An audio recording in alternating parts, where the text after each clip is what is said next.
Hello student, कैसे हैं। आज की वीडियो में हम पढ़ने वाले हैं सॉल्यूशंस के बारे में। अब हर प्रॉब्लम का कोई ना कोई सॉल्यूशन तो होता ही है। अब ये प्रॉब्लम्स यहाँ पे कौन सी प्रॉब्लम्स हैं?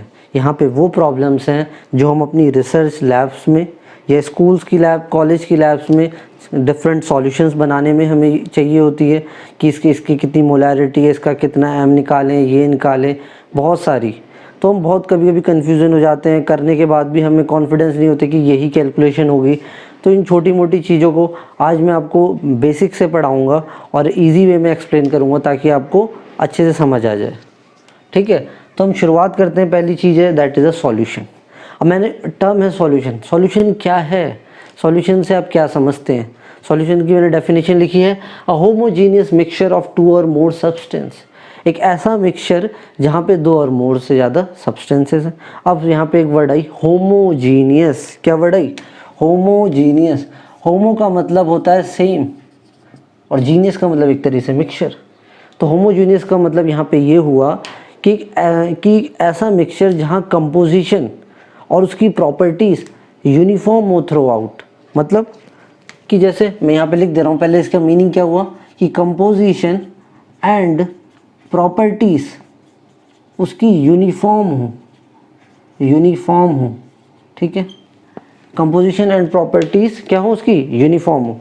अगर ये दोनों यूनिफॉर्म हैं तो मान लो अगर ये मेरा कोई बीकर है, उसमें मैं सॉल्यूशन बना रहा हूँ। जैसे आजकल तो गर्मी का टाइम है, तो आप क्या बना रहे होगे? रूअफ़ज़ा, रसना, अलग अलग सॉल्यूशंस आपके घर पे खुद ही बन रहे हैं।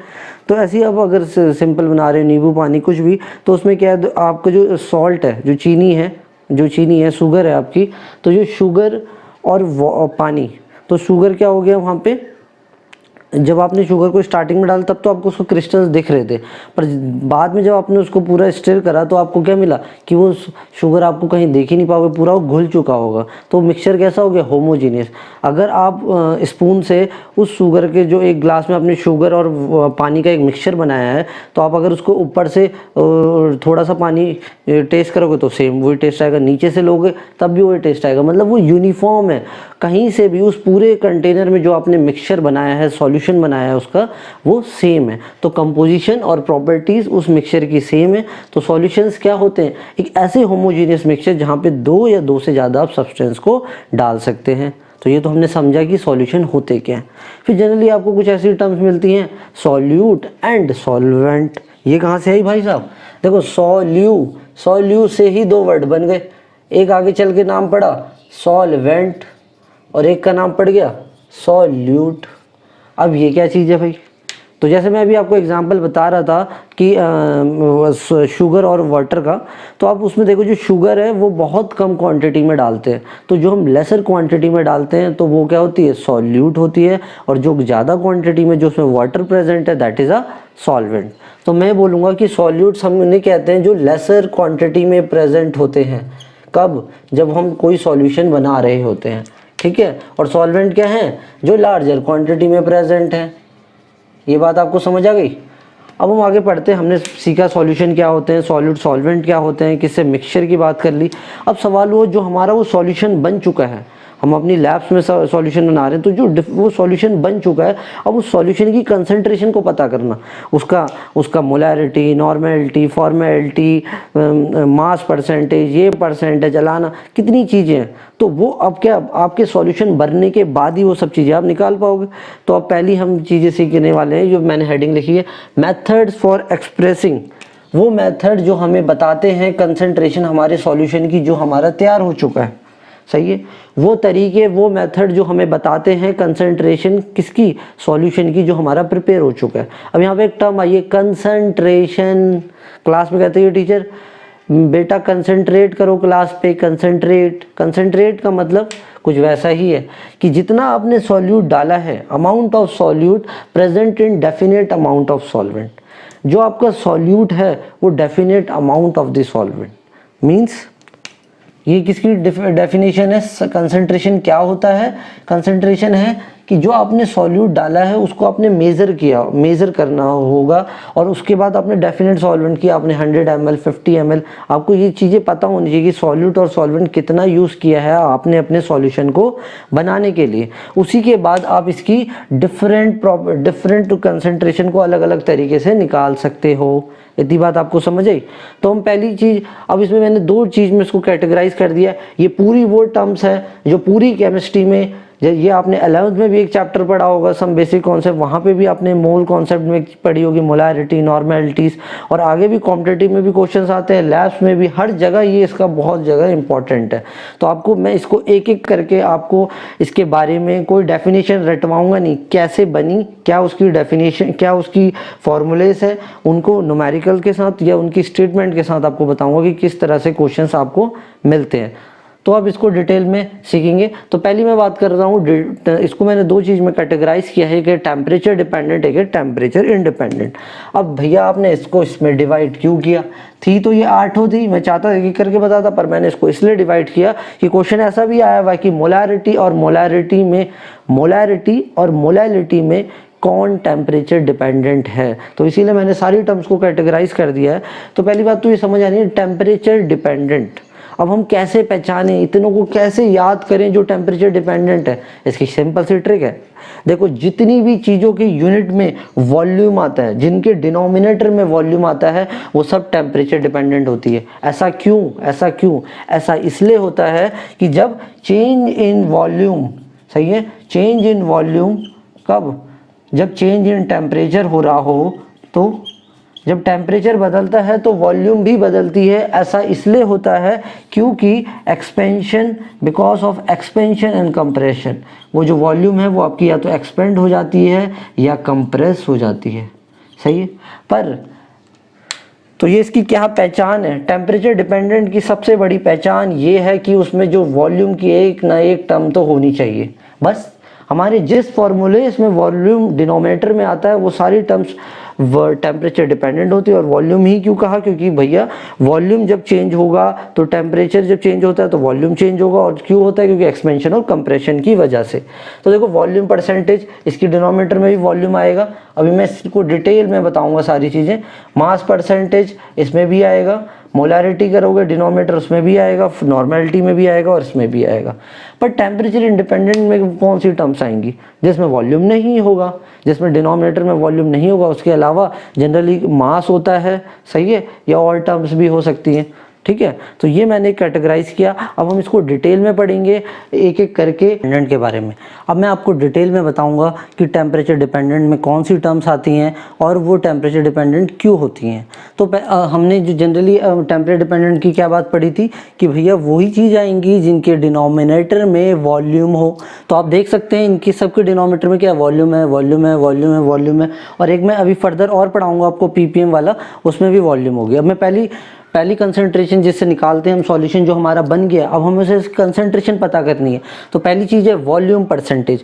तो उसके कभी आपको न्यूमेरिकल्स में ऐसी चीज़ लिखी होगी V/V, उसका मीनिंग सेम ही है, ठीक है। तो अब इस फॉर्मूलेस को इतना मगअप नहीं करना, इसको ट्रिकी वे से आपको मैं बताता हूँ। देखो, जितने भी ये फॉर्मूलेस होंगे सब में बेसिक बात ये है, जनरल बात ये है कि मोस्टली सारे फॉर्मूलेस में जो न्यूमरेटर वाली चीज़ होगी वहाँ पे क्या आएगा? सॉल्यूट आएगा। जो कम क्वांटिटी में था दैट इज़ अ सॉल्यूट।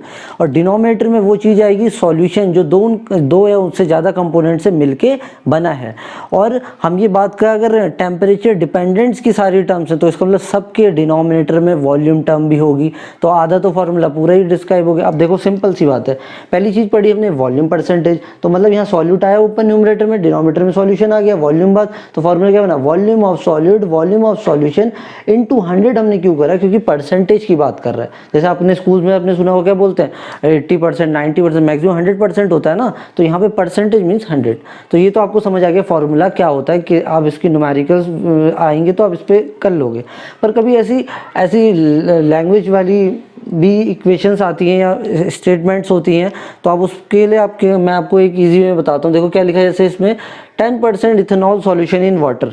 तो ये ऐसी चीज़ें आपको या तो जो आपके केमिस्ट्री लैब में जितने भी केमिकल्स होते हैं उसमें आपको ये चीज़ें दिख जाएंगी, या सेकेंडरी चीज़ आपको दिख सकती है जितनी भी फार्मा की कंपनीज होती हैं जो मेडिसिन बनती हैं उनमें MY ऐसे करके MYV VYV अलग अलग चीज़ें, तो इन सब का मीनिंग यही है। ठीक है, तो मैं पहली इसका एग्जांपल बात कर रहा था 10% इथेनॉल सॉल्यूशन इन वाटर। इसका मीनिंग ये है कि 10 ml का इथेनॉल मेरे को मिलके यूज़ हुआ है उस सॉल्यूशन को बनाने के लिए। तो मैं क्या बोल रहा हूँ, 10 ml ऑफ इथेनॉल जो मुझे आगे चल के एक सॉल्यूशन बना रहा है 100 ml का।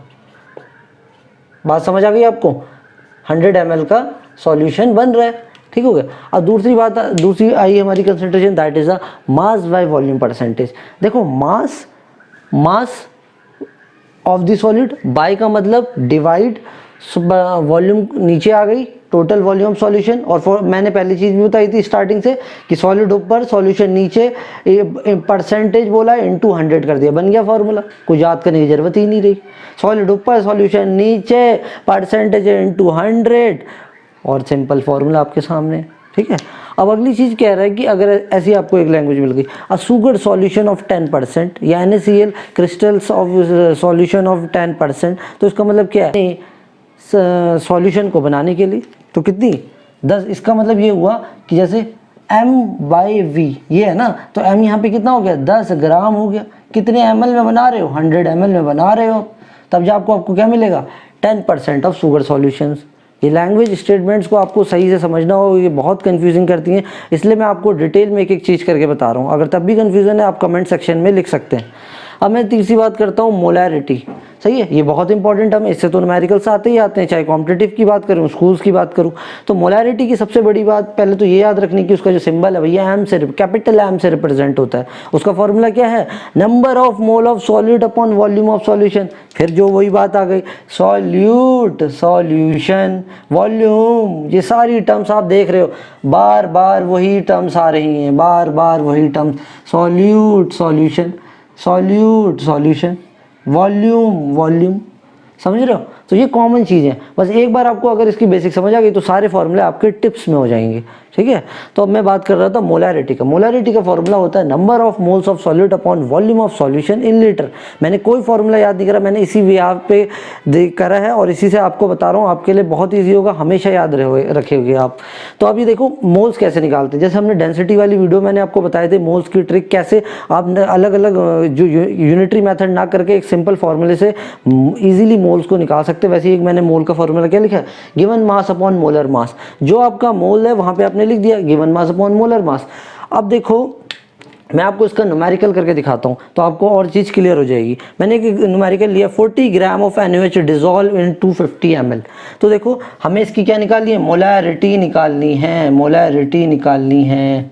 ठीक है, तो अब देखो 40 ग्राम, तो क्या हुआ, गिवन मास कितना है 40, NaOH को अगर आप जोड़ोगे तो इसका मोलर मास आता है 40। अब देखो volume of solution in litre, volume कितना दिया है 250 ml दिया है, और हमें हमेशा किस में होना चाहिए, लीटर में होना चाहिए, तो हो जाएगा 1000 लीटर। तो इसको आप करोगे 1/4, इसको करो 1, तो ये आप ये जब सब कर दोगे तो आ जाएगा 4m। क्या आ जाएगा 4m। तो भैया ये तो बहुत ईजी था, पर कन्फ्यूज़न कहाँ होता है, एग्ज़ाम में या लैब में ऐसे बोल देते हैं कि 4m का सॉल्यूशन बनाओ NaOH का, 4m का कैपिटल M का सॉल्यूशन बनाओ NaOH का। अब आपको समझ आ गया 4m का मतलब क्या, कि 40 ग्राम का NaOH आपको लेना है, डिज़ोल्व कितने में किया आपने 250 ml में। ठीक है, तो ये सारी टर्मिनोलॉजीज आपको समझ आ जानी चाहिए। ठीक है, तो आपके लिए बहुत इजी हो जाएंगे न्यूमेरिकल्स। अब अगली टर्म में पढ़ते हैं, दैट इज़ अ नॉर्मलिटी। एक चीज़ और बताता हूँ मोलैरिटी के बारे में। स्कूल्स में मोलैरिटी में कभी डिफरेंस पूछ लेते हैं और हम जनरली कंफ्यूज भी रहते हैं कि मोलैरिटी पे नीचे वॉल्यूम में आएगा या सॉल्वेंट आएगा। एक तो मैंने आपको डिफरेंशिएट बता ही दिया, टेम्परेचर वाली से आपको याद रहेगा। तब भी अगर आप भूल गए तो आपके लिए एक टर्म मैंने लिखी है कि देखो, जैसे आपने सुना होगा MRI, मैग्नेटिक रेजोनेंस इमेजिंग है, जिससे क्या है पूरी बॉडी का निकाल लेते हैं बायोलॉजी वाले स्टूडेंट्स बहुत इजीली। तो ऐसी एक मैंने वर्ड बनाया MRV भी यही एक प्रोसेसिंग होती है जिससे वेन्स की स्कैनिंग करते हैं। ठीक है, तो इसका भैया क्या यूज़ यहाँ पे, इसका ये यूज़ मैं आपको बताता हूँ। मोलैरिटी, इसमें R आता है और मोलैलिटी में क्या आता है, मोलैलिटी में क्या आता है, एल आता है, आर तो आता नहीं। तो एम मतलब मोलैरिटी, आर मतलब आर आ रहा है, और वी क्या, वॉल्यूम्स, वॉल्यूम की बात कर रहे हैं। ठीक है भैया। तो मोलैरिटी में आपको याद रखना है कि क्या होता है, मोलैरिटी में आपको याद रखना है कि जब आर आता है, आर किस में आता है, मोलैरिटी में आता है, और जब आर मोलैरिटी में आता है तो जो उसका डिनोमिनेटर है वो वॉल्यूम होगा, वॉल्यूम होगा। क्योंकि मोलैरिटी और मोलैरिटी के फॉर्मूले न्यूमरेटर से तो सेम है, बट डिनोमिनेटर में चेंज आ जाता है, यहाँ पे वॉल्यूम होता है, वहाँ पे सॉल्वेंट हो जाता है, तो इसलिए हम कन्फ्यूजन रहते हैं। तो इसलिए मैंने एक टर्म लिखी है MRV। जब मोलैरिटी है तो आपका क्या होगा, आर आ रहा है उसमें, और नीचे डिनोमिनेटर में वॉल्यूम हो जाएगी। तो कंफर्म हो गई बात। तो अब लास्ट इसमें अगली चीज़ है नॉर्मेलिटी। नॉर्मेलिटी की अगर मैं बात करूं, नॉर्मेलिटी में भी आप देखो, इसमें फॉर्मूला क्या है, number of gram equivalent of solute upon volume of solution in litre. कुछ याद नहीं करना, न्यूमरेटर में सॉल्यूट, डिनोमिनेटर में सॉल्यूशन, किसका, वॉल्यूम निकाल रहे हैं। अब सवाल उठा कि नंबर ऑफ ग्राम इक्विवेलेंट कैसे निकालेंगे। इनको निकालने का एक फॉर्मूला होता है mass of solute upon equivalent mass. ठीक है। तो अब इक्विवेलेंट मास का भी अलग फॉर्मूला होता है, ये हर सारे फॉर्मूले आपस में लिंक है। तो इक्विवेलेंट मास को जैसे है molar mass equal to acidity. देखो मैंने NaOH का यहाँ पे लिया, तो मैं कुछ NaOH का ही आपको एक एग्जांपल देता हूँ। जैसे NaOH है तो मोलर मास उसका कितना होता है, 40 होता है, 40 रख दिया। एसिडिटी बेसिडिटी का मतलब यहाँ पे कि वो H पॉजिटिव आयन या OH नेगेटिव आयंस कितने देगा। अगर मैं NaOH की बात करूँ तो कितना आ रहा है, 1 आएगा। H एक ही H हाइड्रोजन है यहाँ पे, तो 1, तो इसका इक्विवेलेंट मास NaOH का कितना हो गया, 40 हो गया। सही है। तो आपने ये इक्विवेलेंट मास को 40 को यहाँ पे रख दिया इस फॉर्मूले में, ये वाला फॉर्मूला तो हो गया, यहाँ पे रख देंगे। उसके बाद मास ऑफ द सॉलिड आपको क्वेश्चन में दिया होगा, इसको पुट करने के बाद आपका ग्राम इक्विवेलेंट आ जाएगा, वॉल्यूम भी आपको क्वेश्चन में दी होगी, उससे आपको निकल जाएगी नॉर्मेलिटी। ठीक हो गया। तो ये तो हमने 4 टर्म्स पढ़ी कि किससे हम निकाल सकते हैं क्या, कंसंट्रेशन को डिटरमाइन कर रहे हैं। तो अब मैं 5वीं आपको बता देता हूँ, that is a ppm, parts पर मिलियन। उसका भी कुछ यही काम है, मिलता जुलता। तो क्या काम है उसका, काम देखो, पहले तो ये है ppm, वो दोनों में आ सकता है, टेम्परेचर डिपेंडेंट और इंडिपेंडेंट। सही है। तो अब यहाँ पे बात कर रहा हूँ तो इसका मतलब ये मतलब पार्ट्स पर मिलियन। देखो वहाँ परसेंटेज था तो हमने भैया 100 से मल्टीप्लाई कर दिया, यहाँ है पार्ट्स पर मिलियन, इसलिए 10⁻6 से हम मल्टीप्लाई करेंगे। दूसरी बात, नीचे हमेशा क्या आएगी, सॉल्यूशन आएगा। तो आप इसको ऐसे लिख सकते हैं, वॉल्यूम ऑफ सॉल्यूशन, और ऊपर क्या लिख सकते हैं, वॉल्यूम ऑफ सॉल्यूट। ठीक है। तो नीचे हमेशा सॉल्यूशन, ऊपर सॉल्वेंट, और ये वॉल्यूम वाली टर्म, वॉल्यूम इसमें आता है टेम्परेचर डिपेंडेंट में, इसलिए हमने लिया। तो 5 फॉर्मूले टिप्स में हो जाएंगे। सिर्फ एक ही ट्रिक को याद रखना है, ऊपर सॉल्यूट, नीचे डिनोमिनेटर में सॉल्यूशन, और क्या कहते हैं, परसेंटेज इनटू 100, पार्ट्स पर मिलियन 10⁻6, एक चीज़। हाँ, आइए अब हम पढ़ते हैं अगला टॉपिक जो है टेम्परेचर इंडिपेंडेंट के बारे में। तो सबसे पहले हम टर्म पढ़ेंगे that is a mass percent. इन सब की क्या खूबी है, इन सब की यही खूबी है कि इनके डिनोमिनेटर में वॉल्यूम टर्म नहीं होगी, बहुत रेयरली आपको मिलेगी। पहली चीज़ बात करूँ मास परसेंटेज, मास परसेंटेज सबसे बड़ी वही ट्रिक कि आपके न्यूमरेटर में सॉल्यूट होना चाहिए, डिनोमिनेटर में सॉल्यूशन होना चाहिए। तो इसका फॉर्मूला क्या है, मास of the solid upon total mass of the solution into percentage था, इसलिए हमने क्या लिया इनटू 100। सही है। अब आपको आजकल ग्लूकोज का पानी बना रहे होंगे, उसमें ये टर्म मिल जाएगी 10% ऑफ ग्लूकोज इन वाटर। इसका मीनिंग ये हुआ कि 10 ग्राम का ग्लूकोज आपने ऐड किया है 90 ml ऑफ वाटर में to form a 100 ml of solution. ये बात समझ आई आपको। तो ये इस तरह के आपको स्टेटमेंट्स मिल जाएंगे न्यूमेरिकल्स में। सेकंड टर्म बात करूँ मैं मोलैरिटी। अभी मैंने थोड़ी देर पहले आपको मोलैरिटी और मोलैरिटी के बारे में डिफरेंस बताया था कि वहाँ पे क्या होता है, वॉल्यूम टर्म आती है डिनोमिनेटर में, यहाँ पे सॉल्वेंट आती है। कैसे याद रखेंगे, MVR वर्ड आपको हेल्प करेगा इसके लिए।